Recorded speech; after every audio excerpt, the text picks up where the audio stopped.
Boom, boom. State of the Birdgang. And JB, we're going to get right into it. We got to start with it. You know what we got to start with. I'm going to pull up the screen so we can see it here.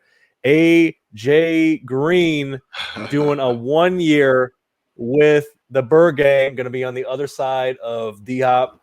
I mean, spent his whole career in Cincinnati. Has been very loyal to Cincinnati when they've been on some bullshit. So, right. What are you making of this? I'm making of one. It's a 1 year deal. Like we just talked about these 1 year deals, but AJ really just wanted to get out of Cincinnati. I don't think he saw anything productive coming out of what they got going on over there. You know, they had a decent season last year. I mean, for a first year head coach. So honestly, it's a good move for the Cardinals for stability. Again, I spoke about it earlier. Fitz's future with the Cardinals is, you know, it's in limbo, you know, so that we don't know what's going to happen. Fitz hadn't decided if he was going to retire or not. Pretty sure he's somewhere in the Himalayas, you know, on top of a mountain meditating or something. Right? You never know. You know what I'm saying? He's in a hyperbaric chamber or something. He's with the League of Shadows, sniffing the blue flower. Right. So, hey, we don't know what Fitz got going on. We just know that, you know, we would love to have Fitz back. Of course, who wouldn't? But at the same time, players get older, and we got to make way for the younger players. Not like AJ is younger, but AJ has less miles in him than Fitz does. And less miles, he has less miles than a lot of older receivers, and he has a lot more experience than younger receivers. So it's a good move. He's a veteran receiver. He's about his business, no dirt on his name. Yeah, he's a good, safe pick. He's a possession receiver. He runs routes, crisp, big body, long arms, easy target for K1 to get the ball to him. Yeah, look, he's 32 years old. He didn't really pay much in 2019. He's been struggling with injuries. I mean, shitty because I would have loved to really see him play with Joe Burrow. But obviously, he's at that point in his career where he might, like you said, like with the way the league is going now, shit, he may do 1 year deals for the next 4 years. You know, right. I feel like that's really going to be the move. And honestly, it kind of makes sense going back to what you're saying about free agency is that G next to number at this point, we all know that's basically you can tear that up and burn it, throw it in the trash because you almost never. It's funny. I heard Rob Gronkowski on a podcast. He was saying that he played when he signed the 8 year deal with the Pats. He actually got paid through all 8 years, which as JB knows, that's fucking rare. That's like a unicorn. Very rarely happens. Yeah, very rarely happens. Like if you sign a 5 year deal, you might only play 3 or 4, right. Maybe. Right. Well, I mean, if you do 5 4 year deals, anything under 6, right? Yeah, you usually play that out. But for 8 years, that's damn near a decade, man. You know what I'm saying? So that's extremely rare. Very few people in any sport have done that. So yeah, you can, like you said, that's definitely unicorn status. So shout out to Gronk, man. Gronk made a lot of money. People don't realize that. Yep, and he got his of course, big news with him. He re-up again, right? Just got with him smart. Again. I mean, Tampa's going to be tough, man. So that's AJ Green. Keeping it moving here, and we'll go in depth with it, Earl, with your question here at the end as far as when you're talking about with a big piece here for the O-line. I also saw that the Birdgang also signed Beachum as well. But JB, I gotta get to this. I gotta go back to the screen share. Let me see if there's a better way to do this. Forgive me again. First, there we go. All right, I love this. All right, let's see if this works here. You seeing this? Yeah. Do you see what's on the screen? I see. Makes green. What does that say about Pat? I see his face. What does it say? Pat Peterson is going to sign a 1 year with the Vikings, man. We've been talking about it on the show for like the last couple of years. Shout to Sean. Okay. Shout to KSRN. Right. Okay. But Pat P is allegedly going to the Vikings. What do you think about this? Well, here's the thing. I mean, he's got ball left in him, and we talked about this in a previous podcast, and I've said it even on Twitter in his defense. You know, Pat P is my little brother, and I love him. And, of course, everybody's still banging on Pat P. As we get older, skill sets change, right? You're not the player that you were 5, 4, 3, 5, 6 years ago. You know what I'm saying? Like, you're just not.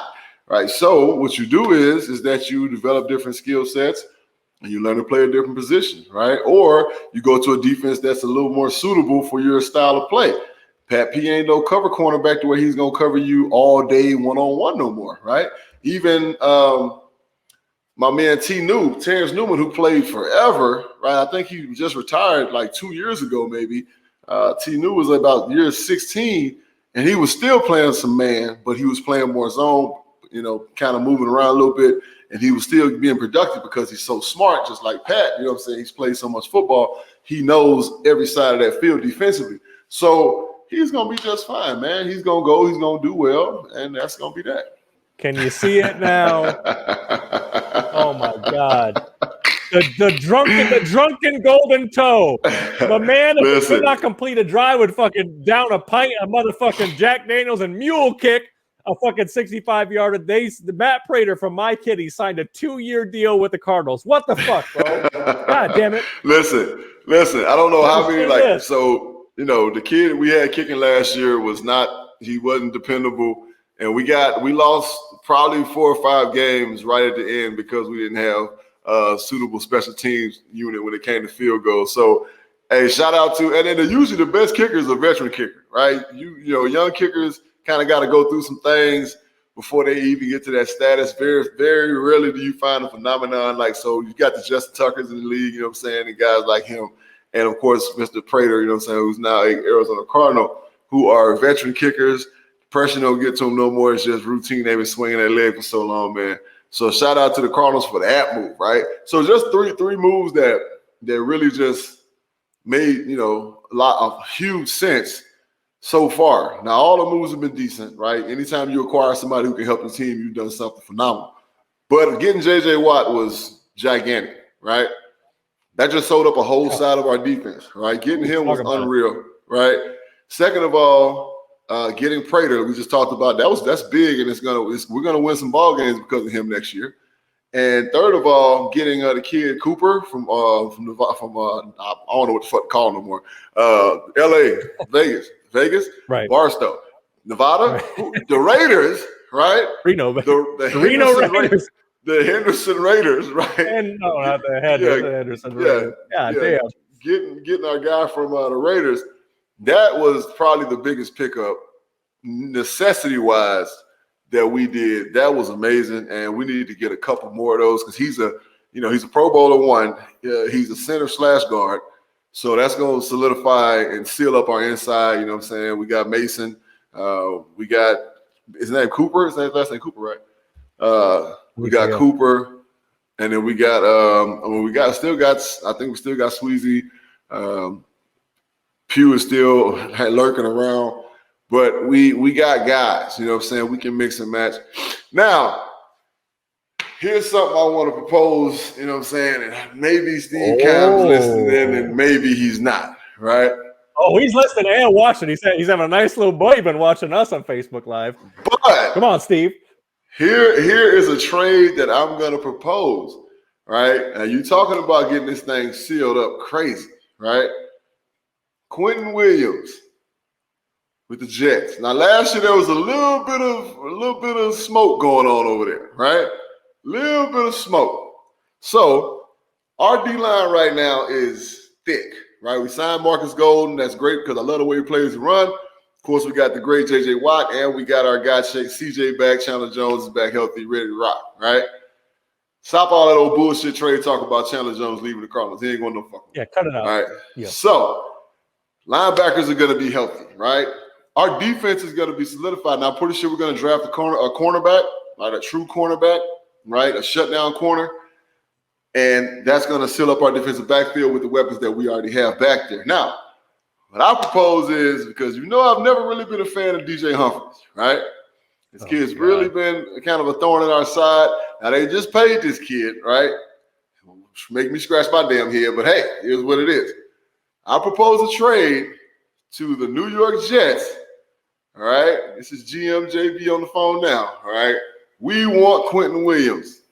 Rookie contract as is. We're going to give you DJ Humphries, all right? We're going to absorb a little bit of that cap money, and we're going to give you 2 fifth-round draft picks for the 2022 to 2023 draft. We want Quinnen Williams, right? Now, You talking about a damn D line. Whew. No worries, right?